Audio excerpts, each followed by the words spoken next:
Hello, my name is Dr. Tim Marsh and this is my practice series on the ins and outs of behavioural safety. So my talk really starts with Andrew Hopkins' mindful safety concept. You know, he says that all organisations are chock full of problems every day.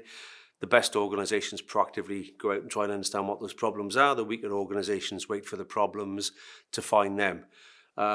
Proactive organisations make more money, have fewer incidents because they're thinking more clearly and they're on the front foot. And a good behavioural programme plugs directly into that.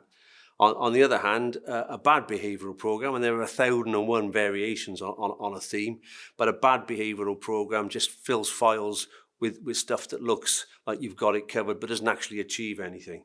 So what my talk is about really is to try and untangle the crap from the really effective stuff that really plugs into a win-win that's good not just for safety, but for mental health and well-being, and the bottom line too. I got into all that because I was at Manchester University, just being an occupational psychologist, development centres for managers and so on, and they were short of somebody to run a project looking at behavioural safety back in 1992. It sounded really interesting, you know, walking around building sites and the like.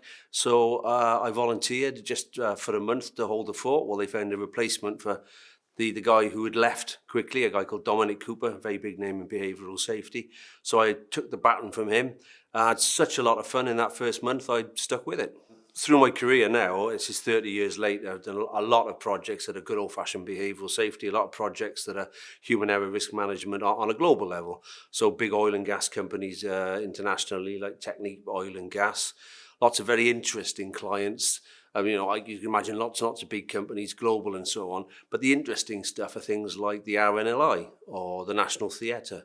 You know, so some of the work that I've done with them is the most interesting in many respects. My best-selling book, Talking Health and Safety, really focused in on the essence of what good behavioural safety is, or the essence of a good safety culture improvement programme, which is dialogue, the conversation between frontline managers and the workers who do the job and take the risks. And that was called Talking Safety. Other books look at things like well-being, Talking Safely, shrunk down, safety and health savvy, slightly more academic ones like Total Safety Culture, but the core of it is behavioural safety and the essence of safety culture development, which is all about conversations and dialogue.